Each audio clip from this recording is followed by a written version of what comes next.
જૂના ગામડા એજ્યુકેશન સેન્ટરમાંથી લક્ષ્મણ સર બરાબર. હવે આજનો લેક્ચર બીજો સ્ટાર્ટ કરીએ છીએ. આમાં ટેક્સેશનનો લેક્ચર છે અને આપણે સમ સોલ્વ કરીશું એસીસી ઇન્ટરનલ 2020. અત્યારે જે ઇન્ટરનલ પૂછ્યું છે અને સમ કરીશું બિઝનેસ એન્ડ પ્રોફેશન. હવે બિઝનેસ એન્ડ પ્રોફેશનની અંદર બે સમ પૂછેલા છે એસીસીમાં. એની ઓરનો એક્ઝામ્પલ બરાબર છે. ઓરનો એક્ઝામ્પલ આપણે કરાવીએ છીએ મેથડ 2. મેથડ 2 નો હવે જો અહીંયા ઉપર સ્ટાર્ટિંગ કરવાનું. Competition of taxable income from business and profession of mister Shreyas જે નામ હોય પ્રીવિયસ યર 18-19 એસેસમેન્ટ યર 19-20 19-20 આ ફોર્મેટ દરેક એક્ઝામ્પલમાં લખવાનું. પછી કઈ રીતે ફોર્મેટ બનાવવાનું? Net profit as per profit and loss accounts આ લખવાનું. પછી add inadmissible expense. Inadmissible expense એટલે જે ખર્ચા બાદ ના મળે એવા those expense which are not allowed. Capital expenditure.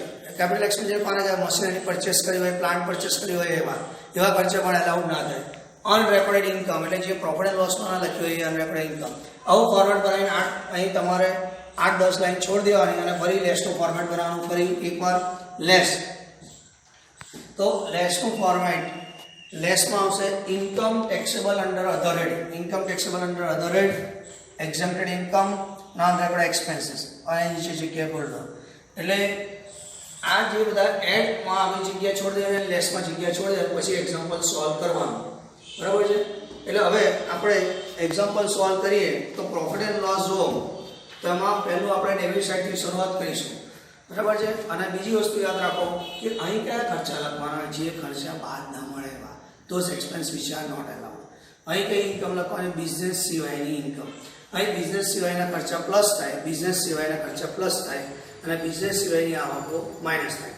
હવે આપણે પ્રોફિટ એન્ડ લોસ લઈએ છીએ. ડેબિટ સાઇડથી શરૂઆત કરીએ. પહેલું ડ્રોઈંગ છે. તો ડ્રોઈંગ આપ્યું છે 28,000. તો ડ્રોઈંગ એ પર્સનલ એક્સપેન્સ છે. therefore these expenses are not allowed. Like કયા ખર્ચા લખવાના જે બાદ ના મળે? ડ્રોઈંગ એટલે તમે ઘરે ચવાણું લઈ ગયા, સમોસા લઈ ગયા તો ઘર ખર્ચ છે એટલે ખર્ચો બાદ ના મળે. ડ્રોઈંગ સહી લખી દે 28,000. બરાબર છે. કેમ આ લખ્યું? Because these expense are not allowed. અહીં જે ખર્ચા બાદ ના મળે એ લખવાના છે. પછી જે એમ્પ્લોય સેલરી એટલે માણસનો પગાર આપ્યો છે 21, પણ એમાં જો એડજસ્ટમેન્ટ નંબર 1 છે. એડજસ્ટમેન્ટ નંબર 1 માં એવું લખ્યું employ salary includes salary paid to his son 20,000 which is not validated by the income tax department. એટલે તમે તમારા કર્મચારીને 21 જે પગાર ચૂકવ્યો છે એમાં 20,000 તમારા છોકરાનો પગાર છે જે ઇન્કમ ટેક્સે માન્ય રાખ્યો નથી. તમે તમારા છોકરાને પગાર ચૂકવો તો બિઝનેસ ખર્ચ કહેવાય, ઇટ ઇઝ અલાઉડ. પણ અહીં ઇન્કમ ટેક્સે એ માન્ય ગણ્યો નથી. ઇટ ઇઝ નોટ બરાબર વેલિડેટેડ એવું લખ્યું છે એટલે માન્ય નથી એટલે ખર્ચો બાદ નહીં મળે. એટલે અહીંયા આપણે શું લખ્યું? Employ salary include salary of son 20,000 એમ અનરિઝનેબલ છે. એટલે તમે એને લાયકાત કરતાં વધારે આપ્યા છે એટલે ઇન્કમ ટેક્સ વાળાએ એલાઉડ નથી કર્યું. એટલે જે ખર્ચો બાદ ના મળે એલાઉડ કર્યો તો આપણે ના લખત. આપણે કયો ખર્ચો લખવાનો? જે બાદ ના મળે એવા બિઝનેસ સિવાય. એટલે 20,000 ખર્ચો બાદ નહીં મળે એમ્પ્લોય સેલરીનો. એટલે ટોટલ એમાઉન્ટ 120 છે, એમાં 20,000 બાદ નહીં મળે, બાકીના બાદ મળશે 1 લાખ રૂપિયા. તો બાદ મળે નહીં લખવાનું, એલાઉડ નહીં લખવાનું, નોટ એલાઉડ લખવાનું છે એટલે 20,000 આવશે. પછી ત્રીજું આયા ટ્રાવેલિંગ એક્સપેન્સ. તો ભાઈ ટ્રાવેલિંગ એક્સપેન્સ બિઝનેસ ખર્ચ કહેવાય. બરાબર છે. એટલે એલાઉડ છે એટલે અહીં નહીં લખવાનું. એલાઉડ એટલે શું? બાદ મળે એ અહીં નહીં લખવાનું. આપણે કયો ખર્ચો લખવાનો? જે બાદ ના મળે એવા ખર્ચા. પછી આ મ્યુનિસિપલ ટેક્સ. જો ભાઈ મ્યુનિસિપલ ટેક્સ બિઝનેસનો પણ હોય, રહેવાનો મકાનનો પણ હોય. હવે કશું ના આપ્યું તો આપણે બિઝનેસનું છે એવું માની લેવાનું, પણ આમાં એડજસ્ટમેન્ટ આપીએ. જો બરાબર મ્યુનિસિપલ ટેક્સ 100,000 જેમાં એડજસ્ટમેન્ટ નંબર 4 છે કે municipal taxes includes 4,000 of municipal tax of let out house. Let out house એટલે ભાડે આપેલા મકાનનું. તો 4,000 રૂપિયા મ્યુનિસિપલ ટેક્સ ભાડે આપેલા મકાનનું. તો મકાન ભાડે આપવું એ આવક ક્યાં જાય? ઇન્કમ ફ્રોમ હાઉસ પ્રોપર્ટીમાં જાય. ઇન્કમ ફ્રોમ હાઉસ પ્રોપર્ટીમાં. તો આ 4,000 ખર્ચો ઇન્કમ ફ્રોમ હાઉસ પ્રોપર્ટીનો છે, બિઝનેસનો નથી. Therefore it is not allowed. એટલે અહીં લખવાનું municipal taxes includes taxes of let out house 4,000. એટલે 6,000 ટોટલ ખર્ચો હતો, એમાં 2,000 બિઝનેસનો હશે તો એ એલાઉડ. આ 4,000 કેમ એલાઉડ ના થાય? કારણ કે હાઉસ પ્રોપર્ટીનો ખર્ચો છે. મેં તમને બધાને કહ્યું બિઝનેસ સિવાયના બધા ખર્ચા પ્લસ થાય. બીજું જોઈએ ડેપ્રિસિએશન. ડેપ્રિસિએશન આપ્યું છે પ્રોફિટ એન્ડ લોસમાં 60,000 અને એનું એડજસ્ટમેન્ટ છે. બરાબર વાંચો. એડજસ્ટમેન્ટમાં આપ્યું છે depreciation as per income tax is 50,000. તો અહીં ધ્યાન આપો. ડેપ્રિસિએશન પ્રોફિટ એન્ડ લોસમાં 60 છે, એડજસ્ટમેન્ટમાં 50 છે. તો ખરેખર ઇન્કમ ટેક્સનો એ વેલિડ હોય તો તમારે લખવો જોઈએ 50, પણ તમે પ્રોફિટ એન્ડ લોસમાં કેટલો લખ્યો છે 60, તો 10,000 ખર્ચો આપણે વધારે લખ્યો એટલે જેનાથી પ્રોફિટ શું થઈ ગયો હોય ઘટી ગયો હોય તો આપણે 10,000 શું કરીશું પ્લસ કરીશું. કેમ? તમારે ખર્ચો લખવાનો 50, તમે 60 લખ્યો એટલે 10,000 ખર્ચો વધારે લખવાથી પ્રોફિટ ઘટી ગયો તો આપણે પ્રોફિટ વધારીશું. બરાબર છે. અને મેં તમને કહ્યું તમે બળદ હો તો ટેન્શન નહીં લેવાનું, આવી રીતે કરજો એટલે સમનો આન્સર આવશે. જો આ 60,000 છે, 60,000 પહેલા પ્રોફિટ એન્ડ લોસની અમાઉન્ટ લો, પહેલા પ્રોફિટ એન્ડ લોસ લો, આમાં ઇન્કમ ટેક્સનું માઇનસ કરો તો આન્સર શામાં આવે? પ્લસમાં આવ્યો હોય. જો આ 60,000 પ્રોફિટ એન્ડ લોસ આ 60,000 આપ્યા છે, નીચે એડજસ્ટમેન્ટમાં આપ્યું ઇન્કમ ટેક્સ ડિફરન્સ 50,000, 10,000 શામાં આવે? પ્લસમાં તો પ્લસમાં બતાવો, માઇનસમાં આવે તો માઇનસમાં, પ્લસ માઇનસ એમ કોણ એટલે 10,000 પ્લસમાં આવે માઇનસમાં આવે. તો હવે આ 60 ને 80 હોત, અહીં 60 અહીં 80 હોત તો આ -20 આવે તો 20,000 ડિફરન્સ આપણે અહીં લખાય. એટલે તમારે 60 - 50 એટલે તમારે પ્લસમાં તો લખી દેવાનું ડિફરન્સ ઇન ડેફિનેશન 60 - 50 10, અને માઇનસમાં આવે તો માની લો 60 - 80 તો કેટલું હોત? -20 તો માઇનસ હોય તો અહીં લખવાનું. એ માઇનસ સાઇન નહીં મૂકવાની, આપણી ટેકનિક છે ક્લાસીસની કે આ રીતે તમારા એડજસ્ટમેન્ટ કોઈ દિવસ રોંગ નહીં પડે, કોઈ તાકાત નહીં કે રોંગ પાડે તમારી. એટલે 60 - પછી પ્લસમાં લખવાનું, માઇનસમાં આવે તો માઇનસમાં. હવે બીજું આ ઇન્કમ ટેક્સ. જો ભાઈ એક વસ્તુ યાદ રાખજો, મેં તમને લેક્ચરમાં કહ્યું હતું ઇન્કમ ટેક્સ અને વેલ્થ ટેક્સ. ભલે ઇન્કમ ટેક્સ બિઝનેસનો હોય પણ ઇન્કમ ટેક્સ અને વેલ્થ ટેક્સ સરકાર કોઈ દિવસ બાદ નહીં આપતી. It is not allowed under income tax act. તો ઇન્કમ ટેક્સનો વેલ્થ ટેક્સ કોઈ દિવસ બાદ ના મળે. એટલે ઇન્કમ ટેક્સ આખી રકમ 25,500 because this expense are not allowed under income tax act. બરાબર છે. હવે આયા ડોનેશન. જો અંદર આપ્યું ડોનેશન 15,000. તો મેં તમને કહ્યું હતું સરદાર પટેલ યુનિવર્સિટીમાં ડોનેશનના 3 વર્ડ્સ યુઝ કરે: ડોનેશન, ચેરિટી, ચાંદલા. એનો અર્થ સેમ થાય થાય. ડોનેશન તમે ગમે તેને દાન કરો, અંબા માતાને દાન કરો કે ગણપતિને દાન કરો, ગમે તે દાન કરો, it is not allowed on the income tax act. 15,000 લખી ડોનેશન. ડોનેશન કોઈ પણ જગ્યાએ તમે દાન કર્યું એ બાદ નહીં મળે, એટલે ઓલવેઝ આખી રકમ લખી દો. અહીં કયા ખર્ચા લખવાના છે બાદ ના મળે એવા નોટ અલાઉડ. પછી આ પોસ્ટેજ એન્ડ ટેલિગ્રામ છે 3,000 રૂપિયા, તો બિઝનેસ ખર્ચ એલાઉડ છે એટલે નહીં લખવાનું, આપણે કોઈ લખવાનું નોટ એલાઉડ. પછી આ પ્રોફેશનલ ટેક્સ એટલે વ્યવસાય વેરો, તો વ્યવસાય વેરો પણ બિઝનેસ એક્સપેન્સ છે, ઇટ ઇઝ એલાઉડ એટલે અહીં નહીં લેવાનું. પછી આ સબસ્ક્રિપ્શન પણ એ બિઝનેસ એક્સપેન્સ છે, ઇટ ઇઝ અલાઉડ, અહીં કયા લખવાનું? નોટ એલાઉડ લખવાનું. પછી પ્રિન્ટિંગ એન્ડ સ્ટેશનરી ખર્ચ, આ પણ ધંધાનો કહેવાય, એલાઉડ છે પણ એમાં એડજસ્ટમેન્ટ આપ્યું છે એટલે આપણે જોઈશું. પ્રિન્ટિંગ એન્ડ સ્ટેશનરીમાં 5મું એડજસ્ટમેન્ટ લો. Printing and stationery includes 1,500 of stationery purchase for his son. એટલે આ શું કહે છે? પ્રિન્ટિંગ અને સ્ટેશનરી ખર્ચો 6,750 છે, પણ એમાં 1,500 રૂપિયા છોકરાની સ્ટેશનરી લઈ આપી તો 1,500 રૂપિયા તો પર્સનલ ખર્ચ થઈ ગયો ને, તે પર્સનલ ખર્ચો એલાઉડ નથી. એટલે 6,750 માંથી 1,500 પર્સનલ ખર્ચ છે, ઇટ ઇઝ નોટ એલાઉડ. અહીં તો લખવાનું નોટ એલાઉડ, બાદ ના મળે. એટલે જો printing and stationery includes stationery for son 1,500, it is not allowed. બરાબર છે. આ ખર્ચો બાદ નહીં મળે તમને 1,500 રૂપિયા. બરાબર છે, બાદ મળશે. પછી આ ઇન્ટરેસ્ટ ઓન લોન. જો ભાઈ ડેબિટ સાઇડ છે interest on loan, debit side હોય એટલે ચૂકવેલું વ્યાજ હોય, તો ચૂકવેલું વ્યાજ હોય તો બિઝનેસનું કહેવાય. પણ ઇન્કમ સાઇડ હોય ઇન્ટરેસ્ટ ઇન્કમ, તો એ ઇન્કમ જાય ઇન્કમ ફ્રોમ અધર સોર્સિસમાં, તો પછી અહીં આપણે લખાય. પણ આ ડેબિટ સાઇડ છે એટલે ચૂકવેલું વ્યાજ છે એટલે બિઝનેસનું છે, ઇટ ઇઝ અલાઉડ એટલે અહીં લખવાનું.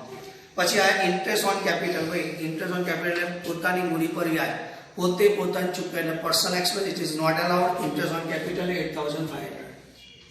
પોતે પોતાની ચૂકવે એવા બે ખર્ચા છે, ઇન્ટરેસ્ટ ઓન કેપિટલ અને પોતાનો પગાર, owner salary, it is not allowed. Both are not allowed, interest on capital અને પોતાનો પગાર. બરાબર છે.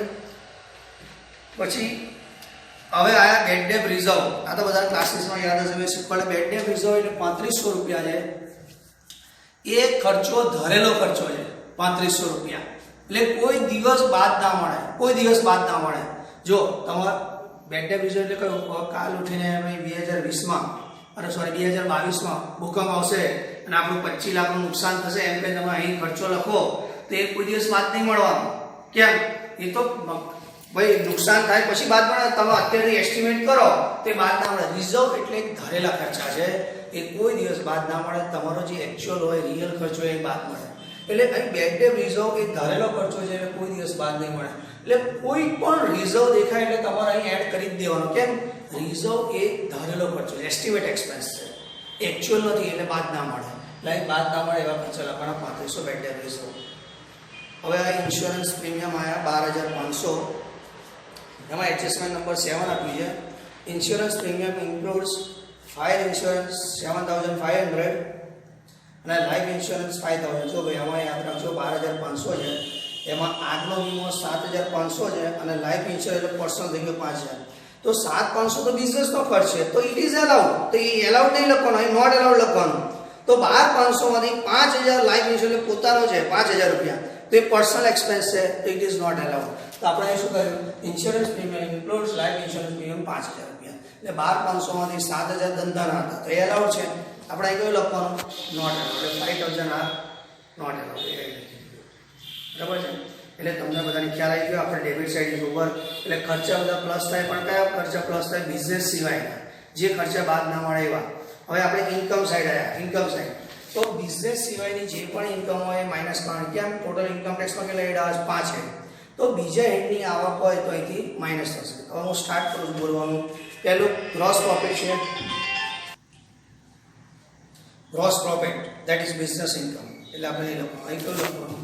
બિઝનેસ સિવાય. ખ્યાલ આવી ગયો બધા? જોઈ નાખ્યું છે. Income tax exempted income unemployed expense આપણે લેસ થાય. બરાબર છે?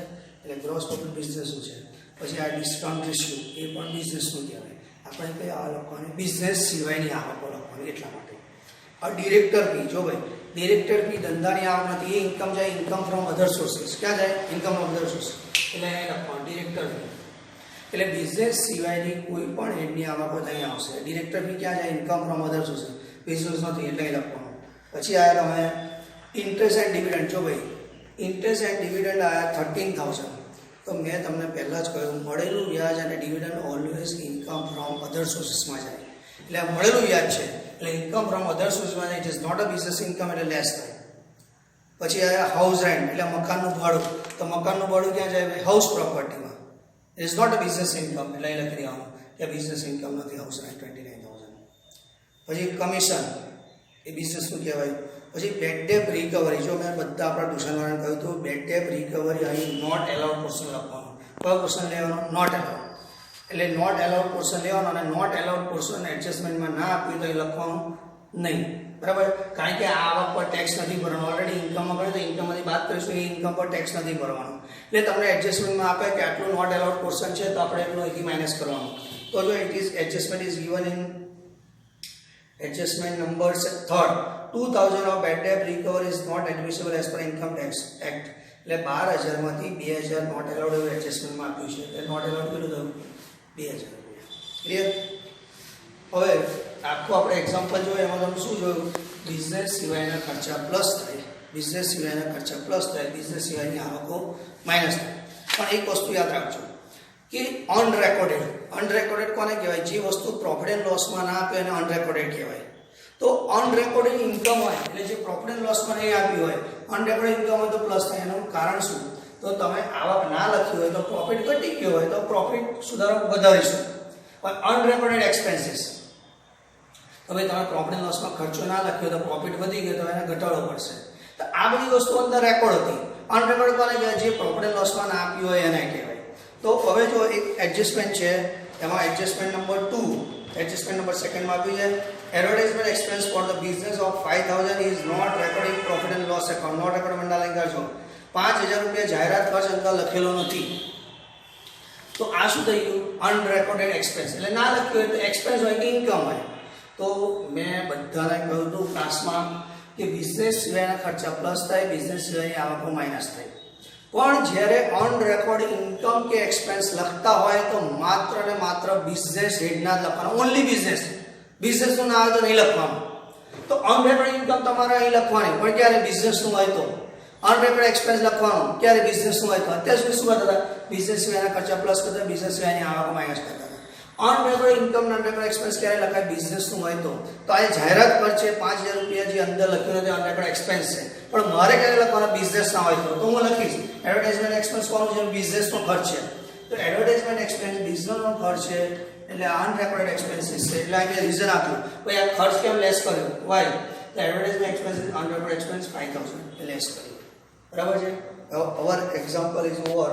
એક્ઝામ્પલ આખો પતી ગયો છે અને જો અંદર નેટ પ્રોફિટ 275 આપ્યું છે તો નેટ પ્રોફિટ અહીં લખવાનું 275. નેટ પ્રોફિટ 275 પછી આનું બધું ટોટલ કરો તે ટોટલ આવશે 121. તો આમાં પ્લસ કરવાનું કેમ અહીં લખેલું છે એડ, એટલે એડ એટલે 275 પ્લસ 121 એટલે 396 આવ્યું. પછી એમાંથી આ ટોટલ તમારે શું કરવાનું છે, એમાંથી લેસ. તો આ લેસ કરવાનું ટોટલ 396 માં 60 લેસ કરો એટલે કેટલું આવે 336 આવે. This is our answer. Taxable income from business and profession.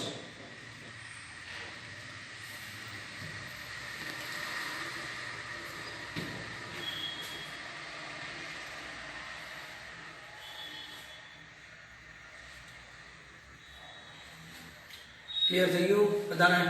એટલે બિઝનેસ સિવાયના ખર્ચા પ્લસ થાય, બિઝનેસ સિવાયની આવકો માઇનસ થાય. એમાં એટલું યાદ રાખવાનું.